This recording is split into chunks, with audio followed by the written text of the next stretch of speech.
नमस्कार बहनों और भाइयों, मित्रों, प्यारे बच्चों। हमारा ही जो ज्ञान सागर की यात्रा में आपका स्वागत है। और ये जो ज्ञान सागर की यात्रा है वो अब अर्थशास्त्र की ओर चल निकली है। और अर्थशास्त्र में भी जो विषय हमारा चला हुआ है वो है कार्य का महत्व।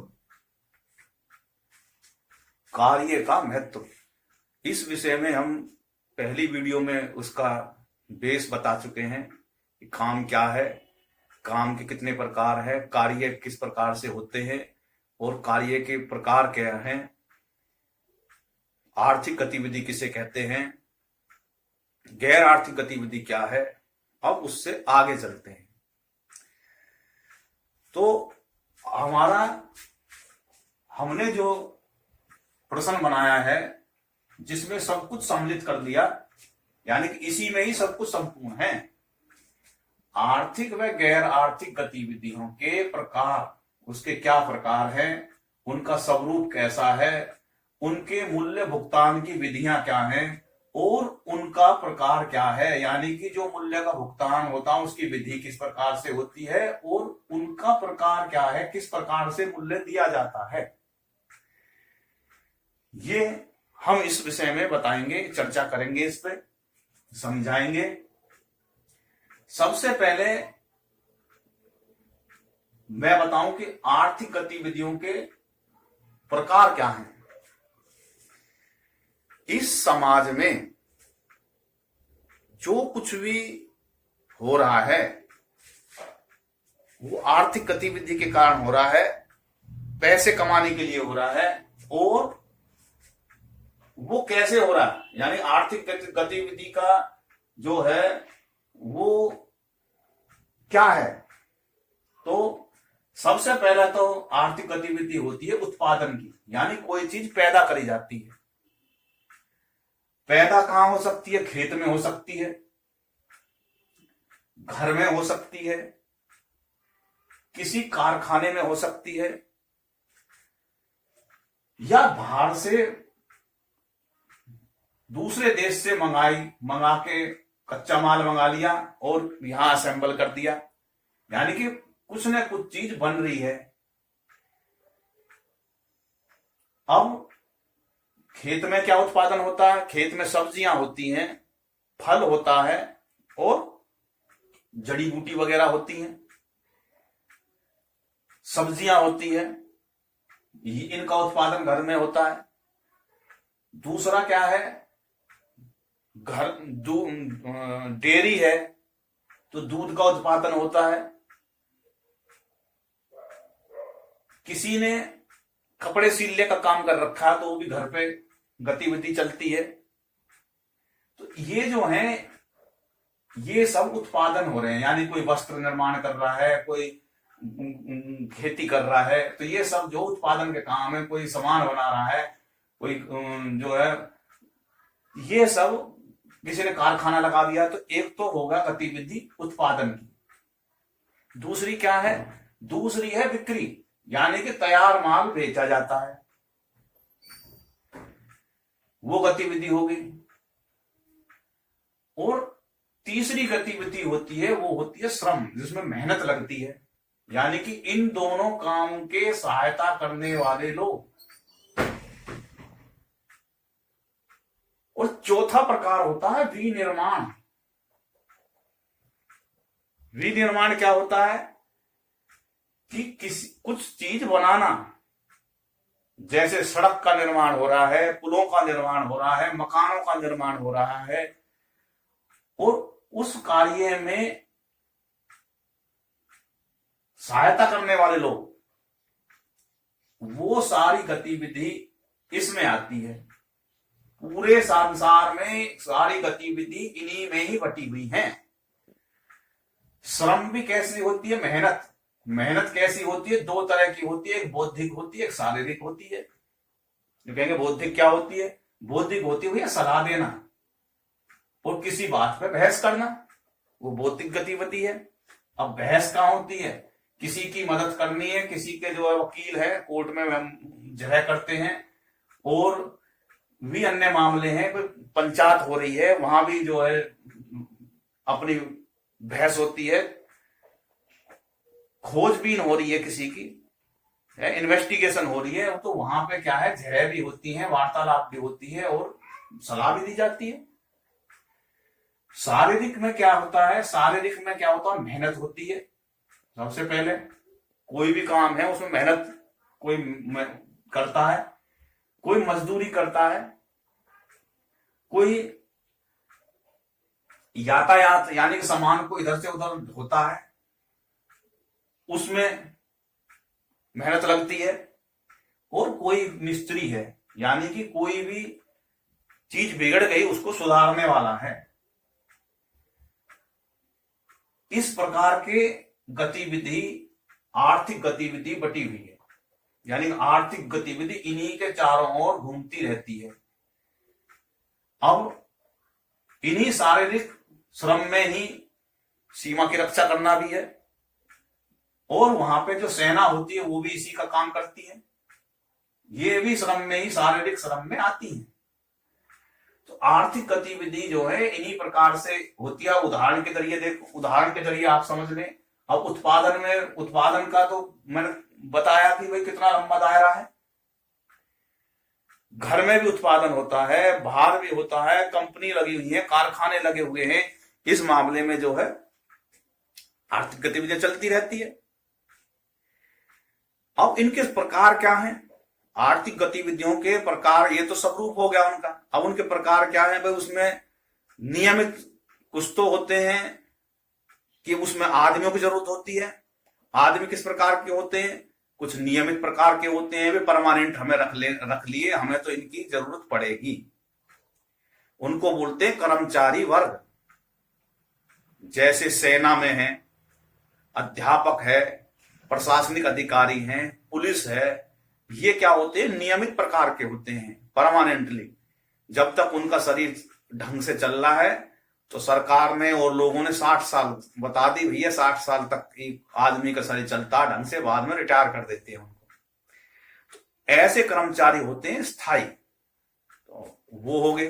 दूसरे होते हैं दैनिक गतिविधि के। दैनिक गतिविधि में क्या होते हैं, कोई कार्य होता है और उसके बदले में उससे करवाया जाता है, वो उससे 1 दिन में भी हो जाए, 2 दिन में हो जाए, 15 दिन में हो जाए, तो उसको मजदूरी दी जाती है। जैसे मकान बनाने का काम है और वो कोई मिस्त्री को पकड़ के लाते हैं, कहेंगे भैया ये काम है, तो वो क्या है, दैनिक गतिविधि है, रोजाना के हिसाब से है। काम 1 दिन में खत्म हो जाए ठीक है, नहीं तो कई दिन लग जाएंगे। एक होता घंटे के आधार पर, नहीं भैया जैसे कि ये बुलडोजर हैं और अर्थ मूवर है, ये सब क्या है, दैनिक घंटे के हिसाब से है, भैया इतने घंटे कितने पैसे लेंगे, तो ये घंटे के आधार पे हो गए। टीचिंग का सिस्टम भी ऐसा ही है, वो भी पढ़ाने के घंटे तय कर रखे हैं कि एक पीरियड के भैया इतने रुपए देंगे, तो घंटे के आधार पे हो गई तय। एक है साप्ताहिक, कि भैया 7 दिन का काम है, 15 दिन का है, महीने भर का है, तो वो गतिविधि ऐसे चलती है 15 दिन की, महीने की। अब जो है, अब जैसे कोई सप्ताह करवाना चाह रहा है, भागवत बचवाता 7 दिन का है, रामायण बचवा रहा हो 9 दिन का है नवरात्रि में, तो 9 दिन की गतिविधि है वो। तो इस प्रकार की जो गतिविधि होती है, कीर्तन होता है, जागरण कर कोई करवा रहा है, वो भी गतिविधि है, पैसे आ रहे हैं, जो करने वाला वो मजदूरी ले रहा है। दूसरा है कार्य के बदले, काम है काम के बदले में। तो काम के बदले में क्या है कि भाई हमने कुछ काम करवाना उससे, उसके बदले में पैसे देने, इस प्रकार की है। हम कोई काम लेके पहुंच गए, जो खराद वाले हैं उनके द्वारा भैया ये चूड़ी टाइट करनी है, चूड़ी खुलवानी है, उनके बदले में पैसे हो गए, इस प्रकार की। सेवा के बदले में शुल्क, जो सेवा जो उनका काम है वो सेवा के दायरे में जो आते हैं, सर्विस वाले कार्य, तो वो भी आर्थिक गतिविधि है। जैसे डॉक्टर हैं, वकील हैं और नक्शा बनाने वाले हैं, इस प्रकार के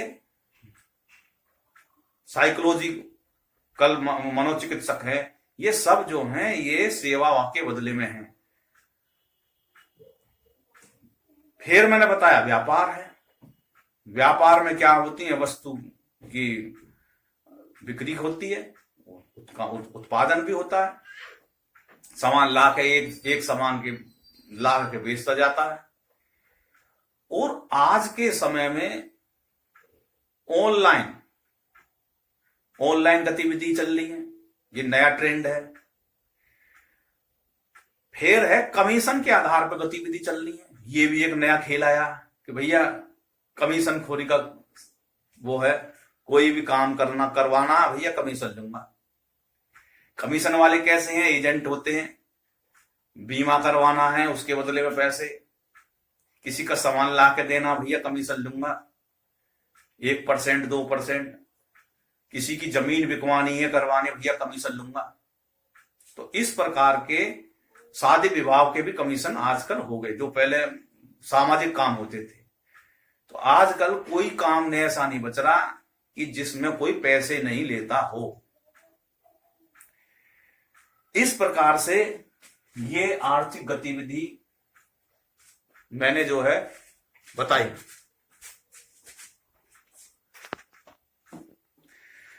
तो अब इसमें एक चीज आती है वेतन। अब मैंने आर्थिक गतिविधि का प्रकार बता दिया, उसका स्वरूप बता दिया और कैसे करे जाते हैं। एक होता है वेतन। वेतन क्या है? वेतन जो है एक नियोक्ता कहते हैं जो किसी को काम पे रखता है, द्वारा कर्मचारी कहते हैं जो उसके यहां काम करता है, वो नियमित रूप से प्रति माह दिया जाना वाला एक नियत जो वेतन है, नियत भुगतान है, उसको वेतन कहते हैं। यानी कि एक नियोक्ता है जिसने अपने आज काम करवाने वालों की जो आदमी की जरूरत होती है, वह जो भी उसके यहां काम करता है उसको नियमित रूप से प्रति माह एक तय करा हुआ जो है वो भुगतान करता है। अब इसमें नियत शब्द का इस्तेमाल किया जाता है। नियत का मतलब होता है कि भाई वो तय किया जाता है दोनों के मिलकर, भाई मैं तो इस काम के इतने रुपए लूंगा, भैया तुझे महीने के मैं रख लूंगा, तो उसको कहते हैं वेतन। अब वेतन जो होता है इसका भी स्वरूप होता है। एक तो होता है नियमित क्या मैंने बताया कि महीने के महीने दिया जाएगा, जब तक तू काम करेगा तुझे वेतन दिया जाएगा, इसमें वृद्धि भी होती रहती है। एक होता है दैनिक वेतन भोगी, उनको रोजाना का हिसाब रहता है और वो चाहे 15 दिन में ले लो इसको, उनके रोजाना के रुपए बता दिए जाते, भैया तेरे रोजाना के कितने रुपए बैठते हैं। तो दैनिक वेतन भोगी हो गया। पाक्षिक कोई 15 दिन में देता है, कोई मासिक देता है। तो मासिक ज्यादातर महीने का चला हुआ होता है। एक होता है घंटे के आधार पर वेतन होता है। मैंने जैसे बताया कि बहुत से कार्य घंटे के आधार पर होते हैं कि भाई मेरे जैसे बुलडोजर का कोई किसी से किराए पे लेकर आया, उसका ड्राइवर है, वो घंटे के आधार पर वेतन लेता है, इतने घंटे काम करा उसके इतने वेतन। और एक है कार्य के आधारित, जैसा काम ऐसे ही दाम, तो उसको जो है काम के आधार पे वेतन मिलता है। इस प्रकार से ये जो है वेतन होता है। वेतन में क्या है, वेतन के बाद में एक शब्द आता है मजदूरी। अब मजदूरी क्या होती है भाई, ये भी समझना जरूरी है। कहते हैं जी मैं तो मजदूर हूं, नहीं भाई मजदूरी क्या है? मजदूरी का मतलब होता है कोई विशिष्ट समय अवधि के लिए यानी कि किसी समय के लिए 6 घंटे के लिए 8 घंटे के लिए, और कोई नियोक्ता, नियोक्ता कहते हैं कि जो किसी को नियुक्त करता है यानी कि अपने यहां रखता है, श्रमिक को दिया गया भुगतान है। यानी कि कोई भी किसी भी आदमी को पकड़ के ले आए, तय हो गया भैया 8 घंटे तुझे काम करना पड़ेगा, उसके बदले में तुझे ये पैसे मिलेंगे, उसे कहते हैं मजदूरी। एक और होता है कि वस्तु के बदले में भुगतान, इस तरीके से भी वेतन का भुगतान होता है भैया। एक होता है मिश्रित, वस्तु के बदले भुगतान क्या होता है भैया, काम करा उसके बदले में कुछ चीज दे दी। जैसे गांव में है खेत, पहले आज भी ये होते हैं, मजदूरों को लेके आते हैं, वो खेत काटते हैं और कहते हैं भैया रात शाम के टाइम में एक मंझोला गट्ठर बांध के ले जाइए। तो वो या कहेंगे भैया इतना इतना जो है तू काट देगा तो उसके बदले में इतने गेहूं तुझे मिलेंगे, गेहूं मिलेंगे तुझे भाई, लकड़ी मिलेंगी, कोई वो जो है धान के जो है धान झड़वाता है तो उसको कहते हैं भैया पूड़े मिलेंगे तुझे इतने। तो इस प्रकार से भी जो है मजदूरी तय की जाती है वस्तु के बदले में। एक होता है कि भैया कुछ चीज दे दूंगा और बदले कुछ पैसे ले लिए, कुछ तो नाज ले ले, कुछ पैसे ले ले, या कुछ फल ले ले, सब्जी ले ले, बदले में कुछ, बदले में जो है और ले ले, कोई कपड़ों में भाई कपड़े दे दूंगा तुझे मैं, है। तो इस प्रकार से वस्तु के बदले में भी मजदूरी होती है, दी जाती है, दोनों को मिला के भी दी जाती है, कोई पैसों के जरिए दी जाती है, या कोई और भी कोई चीज दे दो, सामान के बदले में भी मजदूरी का नियम चलता है। एक और शब्द आता है उसे कहते हैं मूल्य संवर्धन। मूल्य संवर्धन, मूल्य का होता है कीमत और संवर्धन का होता है बढ़ोतरी, उसका बढ़ना। ये क्या चीज है भाई, कोई भी उत्पाद, कोई चीज बनाई जाती है या कहीं से लाई जाती है अपने यहां बेचने के लिए, उसके चरण होते हैं। चरण का मतलब वो पैरों से ही है, उसके पैर होते हैं। सबसे पहले कोई चीज, कोई है वो कच्चा माल लेके आता है और कच्चे माल को लाके अपने यहाँ कोई सामान होता है, जैसे कोई कारखाना है तो कोई मशीन लगा रखे और मशीन में डालता है और उसके वहां मजदूरी खुद करता है या किसी को लगा रखा है और फिर उससे माल तैयार करते हैं। अब कच्चा माल और उसकी जो भी मशीन है उसका भी मेहनत और उसमें लाभ जोड़ के उसकी कीमत तय की जाती है। इसको कहते हैं मूल्य संवर्धन, यानी कच्चे माल के मूल्य का बढ़ना, उसका कच्चा माल की कीमत बढ़ गई तो उसको कहते हैं मूल्य संवर्धन। दूसरा, फिर उसके बाद में यानी कि कंपनी में जो थोक विक्रेता है उसके वहां तो उसकी कीमत ये हो गई। अब फुटकर वाला जो विक्रेता है वो उससे सामान लेके जा रहा है तो उसकी दुकान से ही उसकी कीमत बढ़नी शुरू हो जाएगी। पहले तो एजेंट जो भी लेगा वो कमीशन लेगा अपना, तो कमीशन, उसकी कीमत में कमीशन जुड़ गया। या वो किसी यातायात के साधन से लेके जा रहा तो ट्रक वाला भाड़ा लेगा उससे और फिर उसके घर पे दुकान को उतारेगा तो मजदूर उतारने वाला भी पैसे लेगा उसके। तो ये जितने भी चरण हैं वो चरणबद्ध तरीके से उसमें पैसे जुड़ते चले जाएंगे। तो उसको ऐसी प्रक्रिया को कहते हैं मूल्य संवर्धन, यानी कि किसी की कीमत में चरणबद्ध तरीके से बढ़ोतरी होना ही मूल्य संवर्धन होता है। मूल्य संवर्धन वह क्रिया है जिसमें वस्तु की कीमत में वृद्धि हो जाती है। यह वृद्धि उस वस्तु में लगाए गए श्रम, किराया और लाभ को जोड़ के तय की जाती है। इस प्रकार की विधि को इसको कहते हैं मूल्य संवर्धन। अब यह भी है कि व्यापार के प्रत्येक चरण में वस्तु की कीमत बढ़ती चली जाती है और सबसे अंतिम चरण में आके उसकी कीमत तय की जाती है। इस प्रकार मैंने इसको बताया कि भाई ये आर्थिक गतिविधि इस प्रकार से चलती है। ये जितनी भी मैंने बात बताई ये सब आर्थिक गतिविधि के बारे में बताई कि आर्थिक गतिविधि कि इस प्रकार से होता है। अलग अलग तरह के कार्य होते हैं सबके, वो सब पैसे के लिए ही होते हैं। कोई फौज में भर्ती हो जाओ, ड्राइवर बन जाओ, कंडक्टर बन जाओ, मजदूर बन जाओ, मिस्त्री बन जाओ, या कोई बाल काटने वाला है, कपड़ा विक्रेता है, कोई आड़ती है, ये जितने भी हैं सब आर्थिक गतिविधि में ही आते हैं। अब विषय आ रहा है गैर आर्थिक गतिविधि क्या है, उसका स्वरूप क्या है। गैर आर्थिक गतिविधि वे विषय जिसमें पैसे नहीं चलते, ऐसी गतिविधि जिसमें धनराशि सम्मिलित नहीं है, फिर भी उनसे जो मूल्य मिलता है। अब देखो फिर कह रहा हूं, यानी कि पैसे की गतिविधि नहीं होती, लेकिन फिर भी पैसे मूल्य मिलता है उसका, और वो मूल्य अनमोल होता है और हमारे जीवन में बहुत महत्व रखता है। ऐसी गतिविधि जिसमें पैसे का कोई लेन देन नहीं होता, मूल्य धनराशि का कोई विषय नहीं होता, लेकिन उसकी जो कीमत जो मिलती है, जो कार्य गति ऐसी गतिविधि करने वाले को उसकी कीमत अनमोल होती है, उसके लिए ऐसी गतिविधियों को कहते हैं गैर आर्थिक गतिविधि।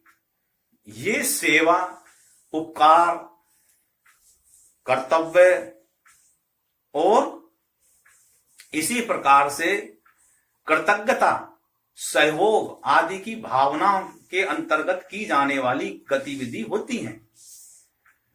अब सेवा किस प्रकार से होती है, जैसे मंदिरों में, गुरुद्वारों में, मस्जिदों में, गिरजाघरों में और अन्य स्थानों के सेवा कार्य आप देखने में आपको मिलने का अवसर जरूर मिलता होगा इन विषय की, जैसे लंगर, भंडारा, अन्य निःशुल्क भोजन प्रसाद वितरण, जूते की रखवाली करना, गरीब बच्चों को वस्त्र देना, शिक्षा, उनको शिक्षा देना, और अन्य रास्ते में किसी भी बुजुर्ग को रास्ता पार करवाना, सड़क पार करवाना, उनकी देखभाल करना, अस्पताल में किसी रोगी को निःशुल्क जो है उसकी देखभाल करना आदि अन्य जो विषय हैं वो सभी इसमें जो है गैर आर्थिक गतिविधि में आते हैं। इन्हीं में ही घर में जो गतिविधि गैर आर्थिक गतिविधि है वे भी हैं कि घर के जो कार्य होते हैं, एक दूसरे की मदद करना, खाना बनाना, परिवार के जो है भरण पोषण में जो भी दैनिक बच्चों को संभालना, अपने बुजुर्गों को संभालना, ये सभी गैर आर्थिक गतिविधि होती हैं। अब इनकी कीमत कैसे तय मिलती है, मैंने कहा था कि भाई जो है इसमें भी कीमत मिलती है और वो कीमत इतनी अनमोल होती है, तो इसमें मूल्य प्राप्त जो होता है आत्मसंतुष्टि, अपने आत्मसंतुष्टि के लिए, और कृतज्ञता की अनुभूति होती है, प्रेम की अनुभूति होती है, बंधुत्व की होती है, और पुण्य आदि का भाव प्रदान होता है जो अनमोल है। ये सेवा कार्य निःशुल्क भाव से समाज में योगदान देते हैं। इससे ही सामुदायिक सहभागिता की भावना, समाज में उत्पन्न जो है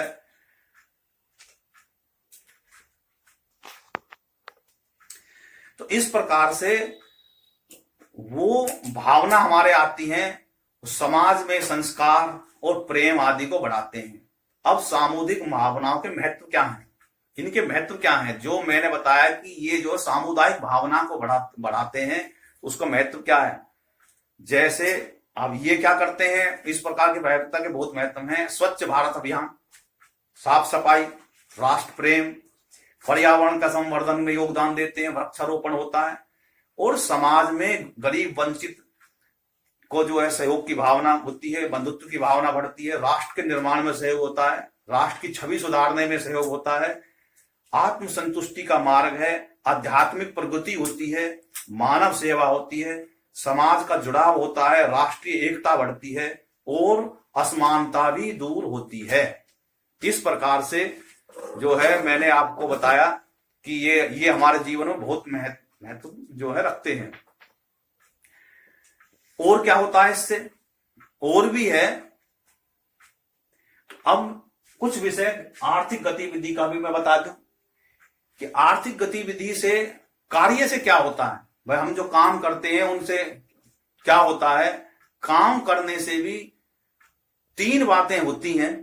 एक तो होती है कि भरण पोषण तो होता ही है, आजीविका आती है। दूसरा विकास होता है, सेल्फ विकास होता है। सेल्फ विकास क्या होता है, स्वयं का विकास होता है, उसका कौशल बढ़ता है, आत्मविश्वास बढ़ता है। और तीसरा क्या है, समाज में योगदान होता है। विभिन्न प्रकार की गतिविधि से क्या होता है, एक दूसरे की मदद होती है। जब एक दूसरे की मदद होती है तो सेवा क्षेत्रों के द्वारा समाज में और भी बेहतर हो जाता है, समाज बेहतर हो जाता है और देश विकसित हो जाता है।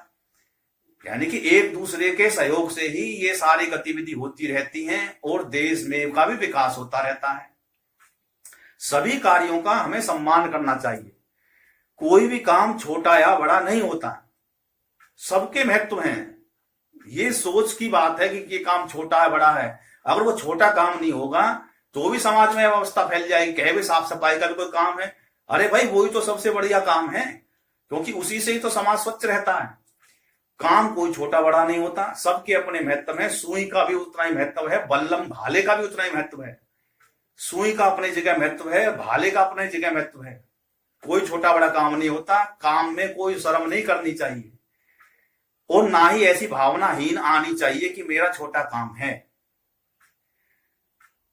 कार्य के आधार पे ही वर्गित कर, इसको जो है करा, मैंने बताया था कि जो काम जो है कार्य के आधार पे वर्गित किए जाते हैं। फिर से मैं बता रहा हूं, उत्पादन के आधार पे और सेवा के आधार पे। ये जो है उत्पादन के आधार पे और सेवा के आधार पे होते हैं। सेवा कई तरह की हो सकती है, बिक्री की हो सकती है और भी हो सकती है। इस प्रकार से मैंने जो है ये विषय जो है कवर किया। इस विषय में कोई प्रश्न बन रहे होंगे तो अगली वीडियो में हम उसको बताएंगे। इस वीडियो में इतना ही। बहुत बहुत धन्यवाद। जय हिंद, जय भारत। बोलो भारत माता की जय।